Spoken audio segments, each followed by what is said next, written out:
Good afternoon, and welcome to the next installment of our Parent and Guardian webinar. My name is Will Johnson. I serve as the Associate Dean of Students here at Fairfield University. And today, along with my colleague, we will be speaking with you about academic advising in the 6-week check-in. I will ask my colleague to introduce herself. Welcome, everybody. My name is Colby Lemieux, and I serve as the Associate Director of Academic Success and Retention. Thanks, Colby. So today, on the screen, you will see a list of topics that we will be covering with you today.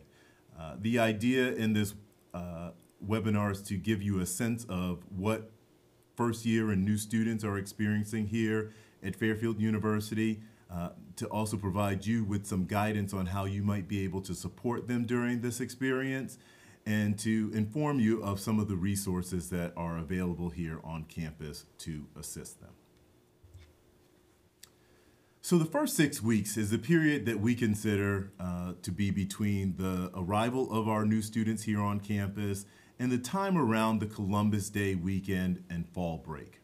This is what we consider to be a critical juncture in the experience of our first year students and our new students, transfers as well, as they get to know our campus, become more familiar both with the faculty, with the staff here at the university, the many different support services that are available to them. At this time, they're also engaged in their first year experience seminar, which meets with the students weekly. All of the first year and new students to the university have been assigned a community associate along with a new student leader who also served as their orientation leader during June orientation, who are helping to facilitate this new experience with them and helping them acclimate to the university. So what does the first year experience look like? What are our new students experiencing on campus right now? So in many senses, our students are adjusting to their independent lives here on campus. Now, I think we recognize that all of our students, or most of our students, are not truly independent, as they have certainly parents and guardians at home that are supporting them, as well as the university community. But this is often a first time in many of our students' lives that they've had an opportunity to really make decisions about the direction that they're going to be heading in academically, personally, career-wise, somewhat on their own. We've tried to engage our students in this early portion of their experience in some sort of self-discovery, helping them to find out what their likes are, what some of their interests are, helping to navigate the various systems that exist here on our campus, everything from when to go to eat in the dining hall and to how to do research in the library. So really what we're trying our best to do is to help acclimate them to the academic environment so that they can find a way to be as successful as possible on campus.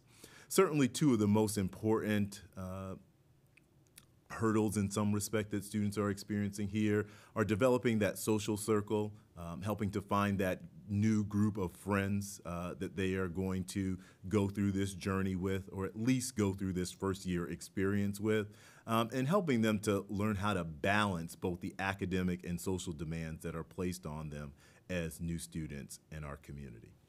Colby? Thanks, Will. I'd like to take the opportunity now to talk to you about some of the resources and supports that we have on campus that your students have access to. The first being the Academic and Career Development Center. I work in the academic sector of this center. We also are comprised of the Career Planning Center and Accessibility. I'd like to take a few minutes now to explain what each of these different areas can offer to your students. In regards to the academic sector, your students have the opportunity to meet one-on-one with staff members to focus on study skills that they specifically need for themselves to be successful in their courses. We also meet with students and monitor their success throughout the year at different key points in the semester. We can meet with students one-on-one to talk about if they have any academic concerns, if they need advising help. A lot of the services that we offer are similar to those in the academic dean's offices. What makes us a little bit different is that we support students throughout all 4 years of their college career and throughout all 4 schools. We also support students in transition. So if your student is seeking to change a major or to explore what minors are out there or how they can do cross-programming between two different schools, we certainly can sit down with your students and explore those options. Another popular service that we offer is working through a student's degree evaluation with them. Your students are navigating a lot during these first 6 weeks, as Dr. Johnston alluded to. So going through their degree evaluation could at times be daunting. We're there to sit down with them to look at their degree evaluation to see what exactly do they need to take and when do they need to take it in order to successfully navigate their academic journey. We also house accessibility. So if your student has in the past received an academic accommodation, has had a 504 plan or an IEP, your students have the opportunity to register with our Office of Accessibility to see what academic accommodations they may be eligible for. If your student also has a temporary impairment or something comes up during the semester, they get injured, they need certain accommodations, our Office of Accessibility also handles those types of inquiries. Our Career Planning Center within the Academic and Career Development Center serves students to prepare for their career, but really is so much more at the same time. They help students identify their innate strengths through a variety of different assessments, such as the Strengths Quest, the Myers-Briggs, the Strong Inventory, a slew of different assessments that your students can take to help find out what they're innately talented in and where their strengths lie. They can also work with a career advisor to work on their resume, to help gain important internships, to get resume building skills, how to interview with employers. It's never too early to start thinking about these things. Many students think that the career services aren't really needed until their junior year, when really the first year is the best time to get started with our Career Planning Center, as they can support you throughout the whole 4 years. Next up, we have our Fall 2018 Academic Success Workshops. These are run through the Academic and Career Development Center. The ones on the screen now specifically focus on the academic side of workshops. These different categories, hop on the syllabus, time flies, take note, test for success. These topics have been created for and by the students. We create the topics based on student request and demand. So over the past couple of years, we've been collecting data to see what kind of study skills students are really requesting, and then we create and facilitate workshops based on that. So a lot of our students are requesting things like time flies. We have, if you look in the top corner, a no major, no problem. That's a really popular workshop for students who are exploring what different majors and minors are out there. Also for students who are potentially in transition or want to see what other options are there. We have a professional communication workshop coming up, as well as a stress less, because we want to make sure that we're taking care of our mental health as well as our academic health. So these workshops are certainly available and encourage your students to attend. If for some reason your students are unable to attend the workshops at their posted time, as I mentioned before, they certainly may meet one-on-one with either myself or my colleagues in the Academic and Career Development Center to work specifically on their needs at a time and date that works for them. The university also houses a academic support and peer tutoring program. The peer tutoring program is housed through the Academic and Career Development Center, and like the workshops, the most requested subjects are offered. The peer tutoring program is group tutoring. We do get a lot of requests for one-on-one tutoring. We do not have that at this time. However, we do encourage students to take advantage of their other resources, like working one-on-one with their faculty members, to attend peer tutoring on a consistent and regular basis. Many times we find that students who attend tutoring consistently might have the opportunity to work one-on-one with a tutor. Of course, the session right before a big test might be a bit crowded, but that consistent attendance will really elevate their academic success with the peer tutoring program. In addition to peer tutoring, we also have the library research support, the Math Center, the Writing Center, Project Excel, and Athletics, all different areas of support which your students can and should take advantage of. On the screen now is a sample flyer of the peer tutoring sessions that are offered for the fall. The sessions do change from semester to semester based on the requested classes and the demand for certain subjects. We do cover all critical courses in the sciences, in popular psychology courses, the languages, and then for the School of Business, if your students are taking business courses, the accounting department, the econ department also offer their own tutoring resources, again, along with the Math Center and the Writing Center. Thanks, Colby. Now we're going to move on to talk about FERPA, also known as the Family Educational Rights and Privacy Act. I know during June orientation, for those of you who were able to join us, we did talk a bit about FERPA at that point in time. At this point, we're going to just take a moment to review FERPA. FERPA is a federal law that is required by the university to follow. Basically what FERPA does is indicates that a student's educational records are theirs, and they have the rights to both review them, inspect them, and determine who else has an opportunity to take a look at those forms.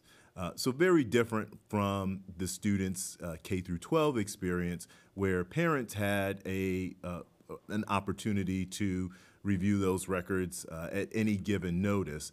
At this point in a student's educational experience, they must provide a release for students or for their parents or guardians to see those records. So there are forms that are available in a multitude of offices across campus, which you see listed on the screen right now, where a student may go to sign a release allowing parents or guardians to review their records. The Student Affairs offices, particularly the Office of the Dean of Students, provides releases for our office to speak with parents or guardians about any student conduct related matters or any behavioral related matters that apply to an individual student. All of the academic units that you see below will provide a release for parents or guardians to speak with our academic deans or members of our Academic and Career Development Center to talk about a student's academic experience. And this would include anything from grades to courses students are registered for, or any experiences or troubles that a student might be experiencing as well.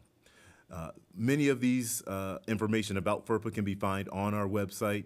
The resources are listed below, can be found on our website, both in terms of the academic forms as well as looking at our student handbook for more information about FERPA. So now we'd like to talk a little bit about academic advising, since we are approaching advising season here in the middle of October. All of your students, regardless of their major, have been assigned a faculty advisor. For the students who are declared in a particular program, they have been assigned a faculty advisor within their program. We find that this intentional pairing helps to build rapport between the student and a faculty member and pairs them with someone who's in their field of interest to really build a great relationship inside and outside of the classroom for potential research opportunities in the future, perhaps internships, and so on.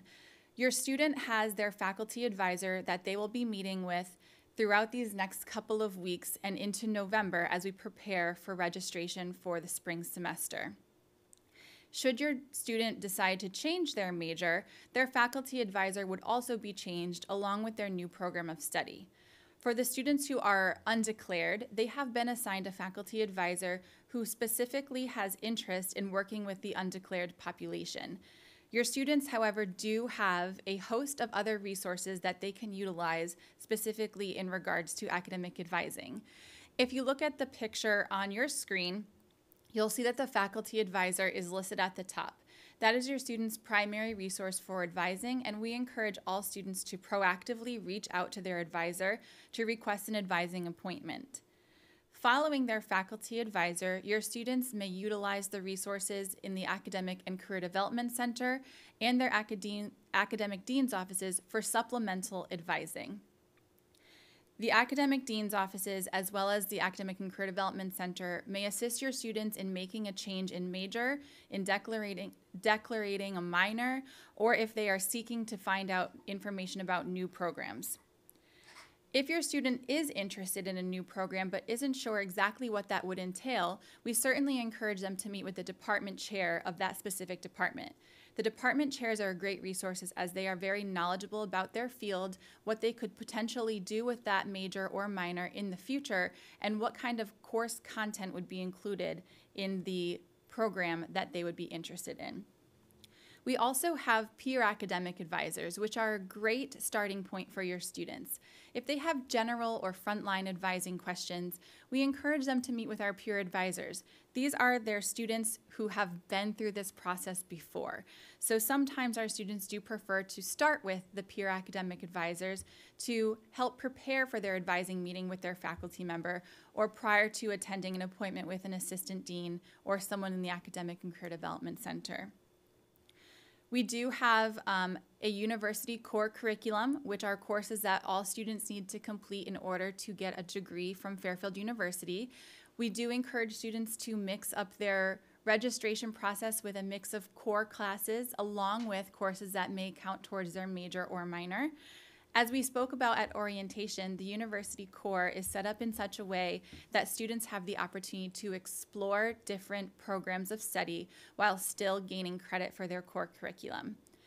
We also have the opportunity for students to partake in pre-professional programs such as pre-health, pre-dental, or pre-law, and certainly faculty advisors, the dean's offices, and our office can speak with students about what requirements they may need to take to pursue those pre-professional programs.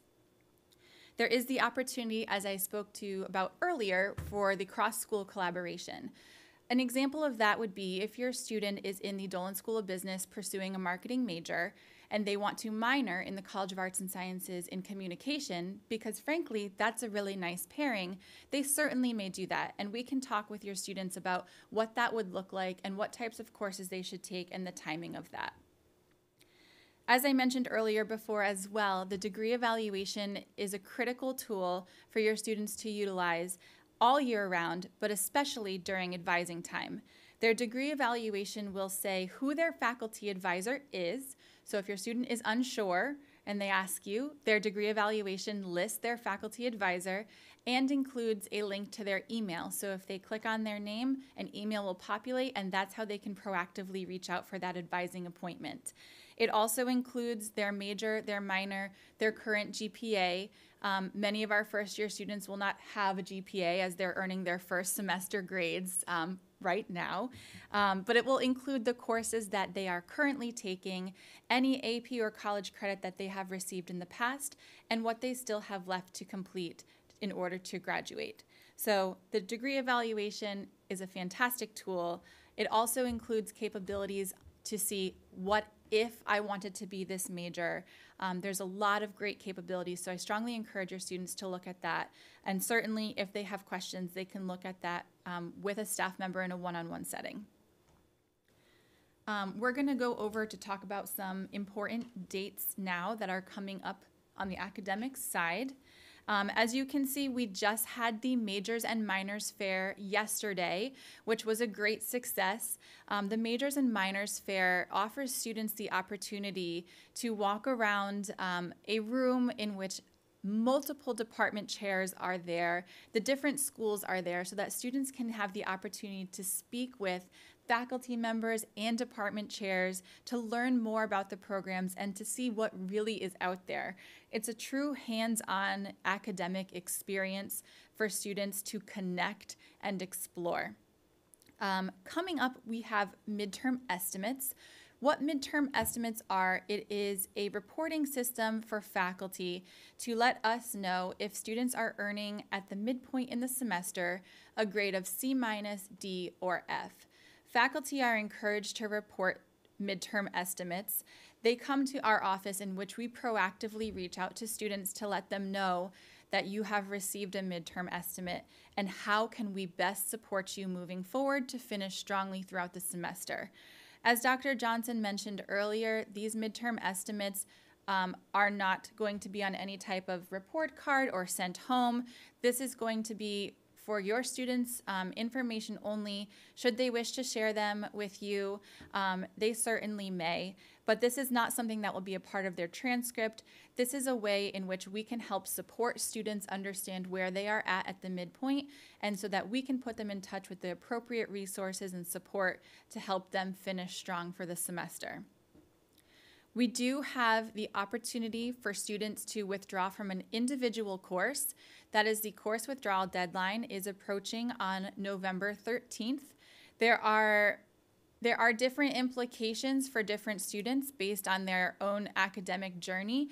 So if a student is wishing to withdraw from an individual course, they will need to meet with a member of the academic and career development staff or their assistant deans to discuss the possibilities and what that would look like for them. Academic advising is underway. It began on October 15th and goes through November 19th. So now is the time in which your students should proactively be reaching out to their faculty advisor, or if they'd like to speak with another member of the support services that we spoke about earlier, certainly they may do that in preparation for their meeting with their faculty advisor. And lastly, the class of 2022 will register on November 19th. Should your students need support with registration, we will be available, as well as the assistant deans, to help your students through that process.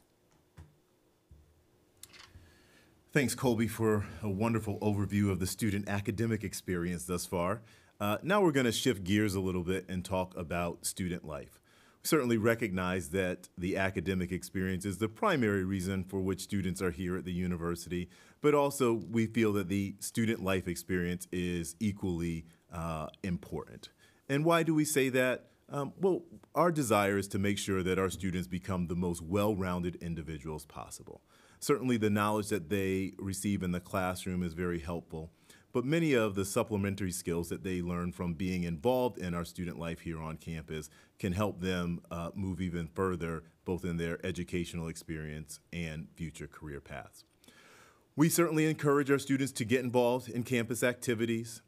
During the first week of the semester, we held our Student Life Fair, where all of our active clubs and organizations set up tables outside of the Tully and around the traffic circle here on campus to let particularly our new students know about all the wonderful opportunities that they have to get involved in programs on campus. Hopefully by this point in time, students have selected one or two different types of programs or activities that they would like to be involved in and are taking the opportunity to explore what level of involvement or ongoing involvement they would like to have in those clubs or organizations. All of our active clubs and organizations are listed on OrgSync. OrgSync is a platform used by the university to house all of the various clubs and organizations and information related to such. Also on OrgSync, there are listings of many other events and programs that are taking place on campus.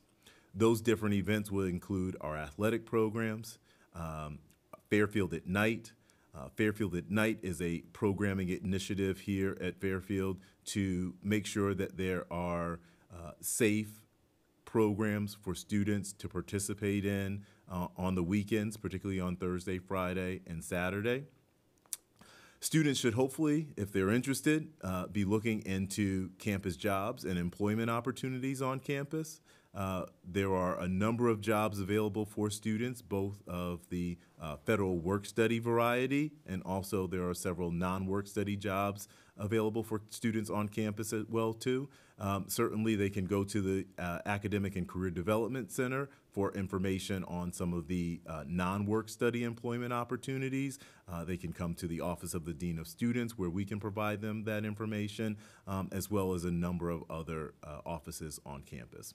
Lastly, we want to point out some of the retreats that are taking place on campus.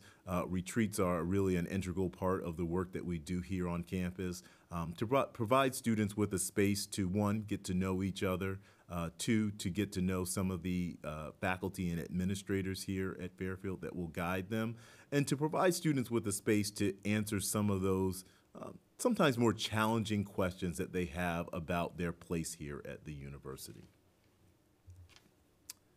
So some of the upcoming dates that we want to make you aware of are up on the screen. This coming weekend is Alumni and Family Weekend. It's one of our really big first events that we have here on campus. So we are hopeful that we will see many of you here Friday through Sunday to partake in the exorbitant number of events that take place on campus. Registration is available through the university website, so if you haven't done so yet, we encourage you to go online and register. One of the many retreats that I was referring to just a moment ago is our Kairos retreat. Our Kairos retreat is coming up next month on November 16th through 18th, and that retreat is facilitated by our colleagues in campus ministry. You may also want to make note of the upcoming Thanksgiving break. It's hard to believe that we are almost there at my favorite holiday of the year. So Thanksgiving break will take place November 21st through November 25th. Parents and students often have questions about classes that week. Classes are held on that Monday and Tuesday. There are no classes for students on Wednesday, although faculty and staff will be here for at least a half a day. And then there is the winter intersession. Once final exams are completed, the fall semester will be over, and there is about a 4-week intersession for students from December 20th, returning to campus on Monday, January the 16th. So a final thought for all of you is how can you help? So we've talked about a number of different opportunities and resources available to students here at Fairfield. So our main charge to our parents, or main ask of our parents, is to encourage students to utilize those resources. They are here for their benefit. They are wonderful, welcoming people like myself and Colby who work in those offices, who really are here to help our students. Number two, I would certainly encourage parents and guardians to have an open line of communication with students about their experience. So whereas, as we spoke about FERPA and our inability to not share certain information with parents directly without a release, that does not prohibit parents and guardians at all from asking questions of students to find out what's going on, how their experience is going, how are they performing in their classes, and so forth. We really want to work with parents to help students troubleshoot and overcome any obstacles or problems that they may be experiencing. So rather than resolving those issues for the student by the parent, we certainly ask parents and guardians to talk with the students, walk them through how they might work with other people here on campus to overcome some of those obstacles. Hopefully, you've provided students with plenty of space to get adjusted to campus, but again, staying engaged with them, asking how things are going on a week-to-week basis, and letting them know that you are there to support them, letting them know that the people here at the university are here to support them, and just providing them with an ongoing sense of encouragement that they can do it, they will do well here at Fairfield, and how proud of them we are to this point. So some of the resources that are available here on campus, I think you've heard us mention most of them already. We've talked about the Academic and Career Development Center. We've spoken a little bit about our academic dean's offices. Within the scope of our Office of our Dean of Students, there are several offices that are here to assist our students as well, including but not limited to our Office of Student Engagement, which really helps students in terms of getting involved on campus with clubs, organizations, any of the student-centered programs that take place here at Fairfield. If students happen to be international students, all of our international student services are supported through our Office of Student Engagement. Our Office of Residence Life works very closely with our students who are living on campus, but also works very closely with our commuter students as well too. They certainly keep an active and engaged look and role with our commuter students, overseeing the commuter lounge and making sure that our commuter students have the utmost support in their experience here at Fairfield. Then there is our Office of Student Diversity and Multicultural Affairs. Diversity is an important aspect of our work here at Fairfield. We want to be sure that all of our students feel welcomed and included within this university setting, and that we provide all of our students with a level of awareness about the different cultures that they may see both here at Fairfield but outside of our university as well. Counseling and psychological services is available to all of our students at no additional charge. If they may be experiencing any type of transitional or psychological issues here at the university, the counseling and psychological services, along with our student health center, are both located in Dolan Hall, where students are able to receive confidential psychological or health-related treatment from the staff members in those offices. Last but certainly not least is our campus ministry staff located here in our Egan Chapel, who are available to provide a number of pastoral-related services and support to our students. So at this point, we are done with the formal portion of our webinar. At this time, we'd like to open up the floor to any questions that you all may have that we might be able to answer for you before closing out this event. So it looks like we do have a question about the Academic and Career Development Center. Someone's wondering, do you have to make an appointment? Yes, so thank you. That's a great question. We do see students on an appointment basis. There are limited times in the semester in which we offer walk-in hours. Those are primarily, the walk-in hours are primarily the first week of classes during what is our add drop period. But for the remainder of the semester, we do request that students make an appointment to meet with us. They can do so by emailing us at acdc@fairfield.edu or calling our main line, which is 203-254-4081, and we certainly will be able to assist your students.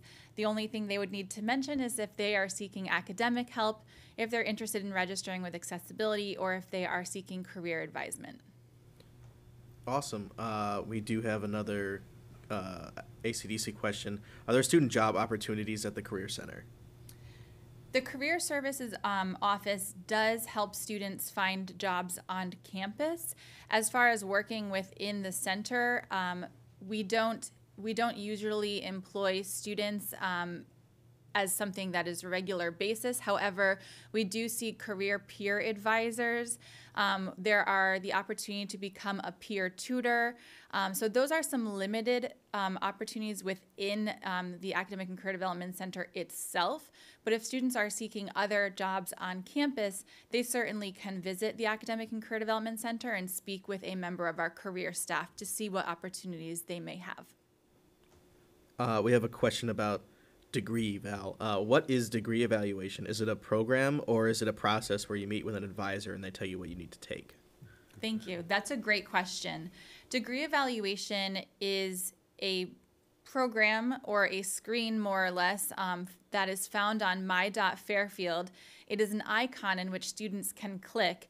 It will then open up a screen which will show essentially a very organized list of courses and requirements and things that students need to do in order to graduate from Fairfield. Students have the capability to print it out.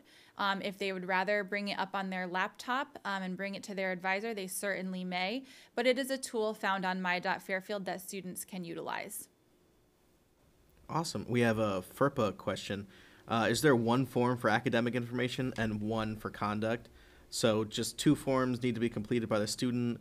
Who are the forms submitted to? I think this is about the release information. Good. Another great question. So yes, there are two separate forms for student conduct and behavioral related releases, and there is a separate form for the academic side. So the students would need to submit those forms to the respective offices for which they would like the release to be in place for. So for example, if it's a student conduct matter, they would bring that to the Office of the Dean of Students. If they would like to speak to someone specifically in academic and career development, they would bring that to ACDC. Also with respects to counseling and psychological services, as well as the Student Health Center, they also have release of information forms available there as well too, that would allow parents or guardians to speak with them about health or counseling related topics. Awesome.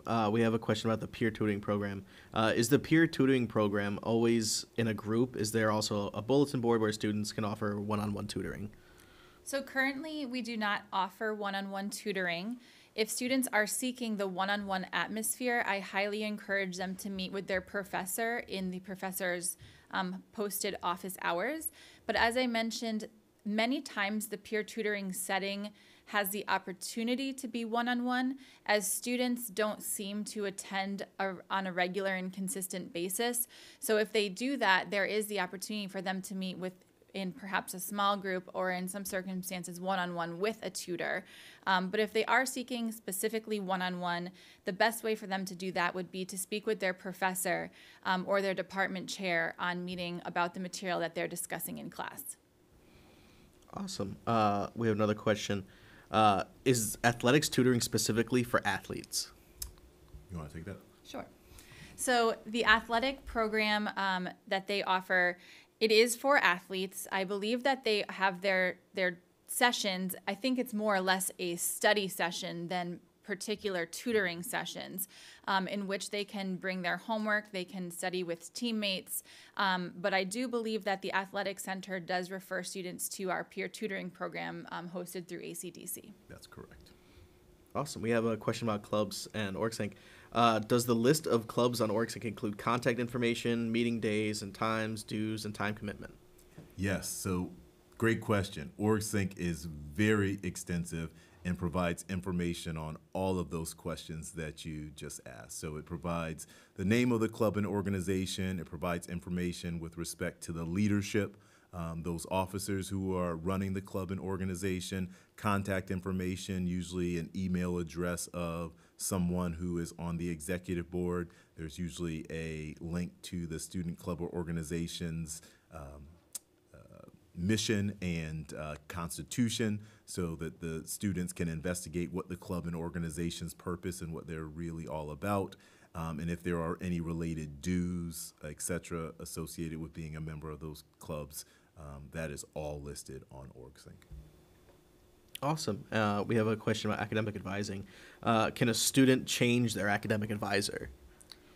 Thank you for that question. Before I answer that, I just wanted to follow up on a second part of that last question that I seem to have omitted. All of the peer tutoring sessions can be found on OrgSync, and they are also blasted to the students via email. But the easiest way for a student to find what sessions are being offered for peer tutoring is on OrgSync through the Academic and Career Development portal. Students have the option to sign up for a session. However, signing up is not required. They are certainly welcome to walk in and attend. They do not need to stay for the whole session. They can attend for as long as they want. Okay, so in regards to the question about changing the faculty advisor, faculty advisors really only change when there is a change of program. So if they're changing their major or their school, their faculty advisor would change with that.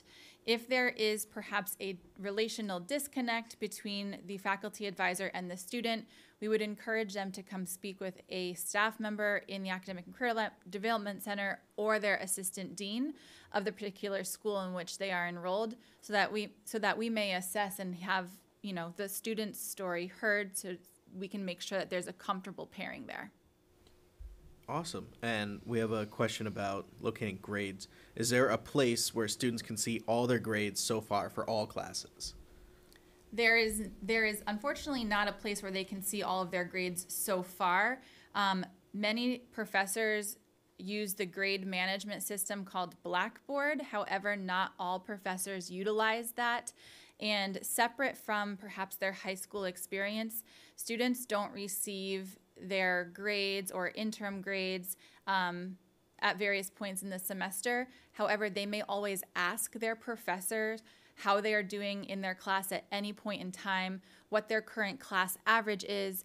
But as Will said, we truly do want students to advocate for themselves, to troubleshoot, and to have that communication with their faculty. So certainly if they are wondering where they stand in a class, they should have that conversation with their faculty. They will receive their grades on my.fairfield at the conclusion of each semester. However, they are not sent intermittently throughout the semester. Awesome. We have a question about getting involved in the disciplinary process. Is there a way for students to get involved with the disciplinary process, like a leadership opportunity, maybe as a way to learn it better? Wonderful question. Thank you for asking that. So we do have a group of peer leaders who serve as members of our Peer Conduct Board, which works closely with our Office of the Dean of Students. The Peer Conduct Board is responsible for adjudicating some student disciplinary matters here on campus, particularly those matters that we consider to be a bit of a lower level violation, for example, noise violations, social regulation violations, having too many people in your residence hall room at one time. Peer Conduct Board members also have an opportunity to serve as part of our Student Conduct Board, and our Student Conduct Board has oversight for some of the more serious student conduct violations that occur on campus as well too.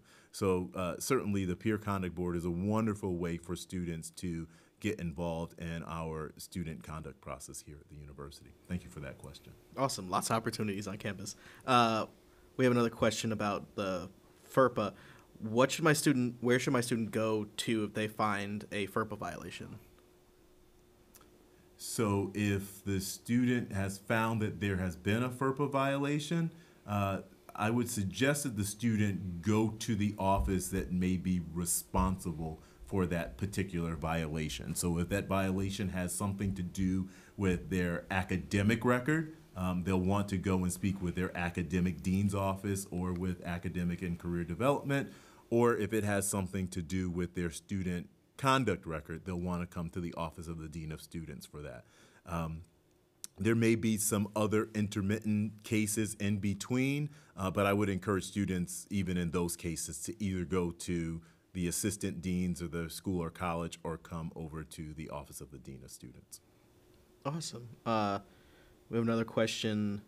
Since we didn't meet them at move-in, will the RAs and area coordinators be available this weekend? It's a great question. Yes, so RAs and area coordinators will be around during Alumni and Family Weekend.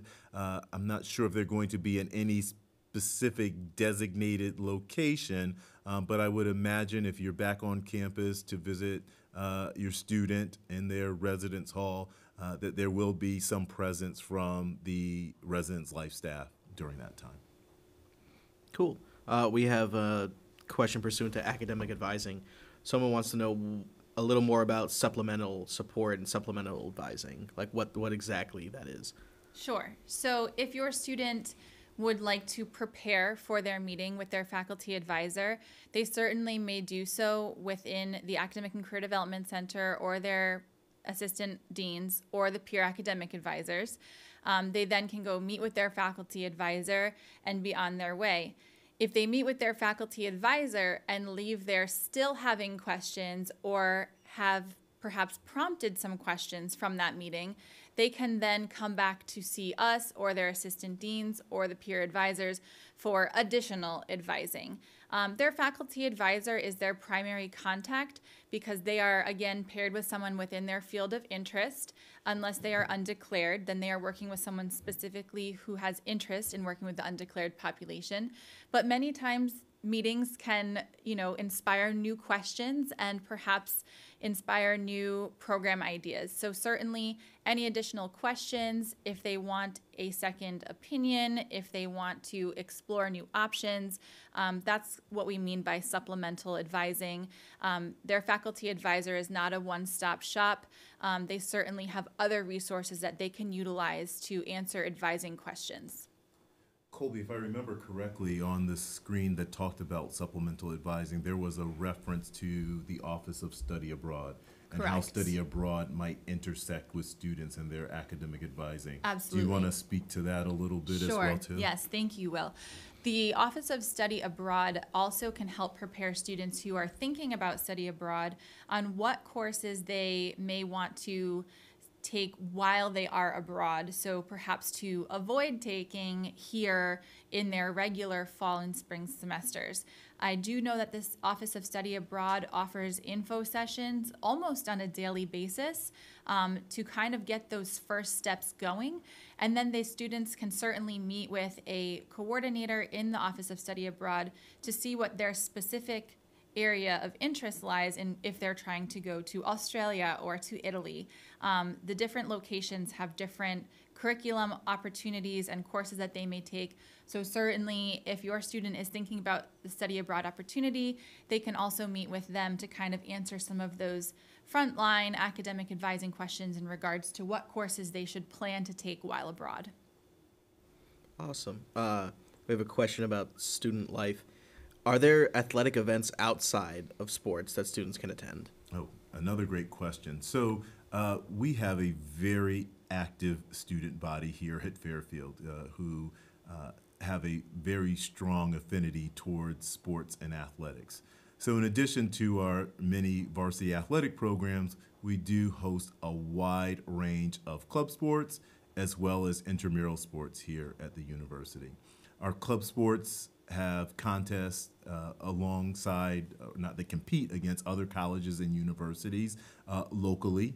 They're generally not doing too much national travel unless that particular club happens to qualify for a national tournament, which in that case they would travel some distance. But our club sports are very active. We have a number of them that students can get involved in. All of our club sports are facilitated by our Department of Campus Recreation, which is located in the Recplex. So if students have questions about getting involved in club sports, they can visit the recreation complex, or they can also go on to OrgSync, because most of our club sports do have a page located on OrgSync as well too. Intramurals are open to all of our students. There are a variety of intramural activities that are made available to our students, everything from ultimate frisbee to flag football to 3-on-3 basketball. So that is coordinated through another platform called IM Leagues, which many of our students are aware of as well too, and they get prompts about it on a regular basis. All they need to do is, if they want to participate, they can put together a team. Students often go to their friends that live on their floor that they might have in class to put together a team. Students can also participate as free agents. So there's a free agency list available as well too. So if someone may not have a bunch of other people who they are close with who may want to participate in a particular intramural sport, they can go in as a free agent and avail themselves to being picked up by another team. I think we have a question that goes right next to that. Is there a close relation to club sports and regular athletic events? Close relation, not so much, other in the sense that their home contests are held in many of the same venues and facilities here on campus. They are open to our student body and the public to a degree if they want to come out and support the team. They are managed by different units here at the university, whereas our athletic department oversees all of our varsity sports, whereas our recreation department deals with all of our club sports and intramurals. But that's probably about the best way I could describe the relationship between the two. Cool. And then we had a question about the slide called Upcoming Dates. It reads, what is there to do on campus during some of the breaks? And I'm thinking that this is about winter intercession and Thanksgiving break. Right. So during the breaks, with the exception of generally our varsity athletes, our residence halls are closed. Students would need to seek special accommodations in order to remain on campus. Generally, this is something that can be accommodated particularly during the Thanksgiving break because it is a shorter break.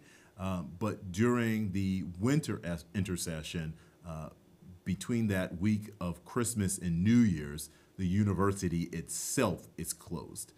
The only office that is open during that time is our Department of Public Safety. So if a student does have some extenuating circumstance that may require them to remain on campus during a break, they would need to speak directly with our Office of Residence Life. Cool. We have another residence life possible question. How many planned group activities should be expected on their residence hall floor by RAs so the kids can meet each other? Another great question. Our RAs and all of our residence halls are continuously planning programs within the building. So whereas there may not be a program or activity that is planned on an individual student's floor on a daily basis. There are activities that are available to them on other floors within the building, building-wide programs that are available. They may not be available every single day of the week. We do like to provide space for students to engage in what we like to call spontaneous programs, where students themselves can come together and decide whether or not there is something that they want to do, play a board game or have some type of video game contest that's not necessarily coordinated by the residence life staff. But we do provide the space and the opportunities for students to participate in those types of activities within the residence halls. Many of those activities do involve food. So if students want to come and get a slice of pizza or a dish of ice cream or a cupcake, those are oftentimes the incentives that we use to help attract students to these activities. I know that's worked on me before. We have another question. Do students need to make appointments with their academic advisor during the academic advising period, or does the advisor reach out to them? Some advisors will reach out, but as a general rule of thumb, we encourage the students to reach out because it is on the onus of the student to reach out directly to their faculty advisor. As I mentioned, if your student is unsure of who their faculty advisor is, they can go to my.fairfield and click on the degree evaluation icon, which will then bring up a screen that lists their faculty advisor and a direct link to their email in which they can open it up, and I believe the subject is already about setting up an appointment. So they will need to proactively reach out to their faculty advisor. They should not wait or expect their advisor to reach out to them. They will require an appointment to set up a time so that they can discuss. The appointments make it really nice so that your student has a designated time of just them to ensure that all of their questions are addressed. Similarly, the assistant deans and the staff in the Academic and Career Development Center do require appointments. And certainly the time to reach out is now. We are in the advising period. So anytime between now and their registration date, which is November 19th, they can certainly reach out. However, I would say the sooner the better, because there are a lot of students who are going to be requesting appointments, and the faculty advisor will also administer the PIN number, which is needed for registration. So we certainly do not want students to wait until the last minute, because faculty schedules as well as staff schedules do get booked up. So the earlier they reach out, the better. They can certainly reach out now, anytime this week or next week. I would say that they want to get their PIN number, I would say at least 3 or 4 days prior to their registration date, so that if they do have additional questions, they have the adequate amount of time to get those addressed prior to their formal registration date. Colby, you may have addressed this already, but is there any particular approach or suggestions you would give to parents and guardians to pass along to their students in terms of what information, what they should come prepared with? Absolutely. When they're getting ready to meet with their academic advisors? This is a great point, so thank you for bringing that up. Students, in order to prepare for their meeting with their faculty advisor, they should be familiar with their degree evaluation. I recommend that they either print it out, or if they want to save some of their printing money, they can certainly bring their laptop or a device to their appointment. If they don't have access to a device, they can certainly request that their faculty advisor bring it up. Faculty advisors have access to their advisee's degree evaluation. I would also suggest that students have a general idea of what types of courses they are interested in taking. The faculty advisor will then sit with them and work with them to see if they've met particular prerequisites, if they're interested in a certain course, if there are different parameters needed for a course. So certainly being familiar with their degree evaluation, any questions that they may have, they can certainly bring those, and having a general idea on the types of courses they'd like to take would be an appropriate preparation for their meeting with their faculty advisor. if they're feeling particularly anxious, there's a lot going on right now in the semester, and they want to meet with someone prior to meeting with their faculty advisor, certainly they can meet with myself or my colleagues in the Academic and Career Development Center, and we would be happy to assist them in preparing for that meeting. No more questions? Nope. All right. Well, we thank you all for attending this afternoon's webinar. Our contact information is located at the bottom of the screen.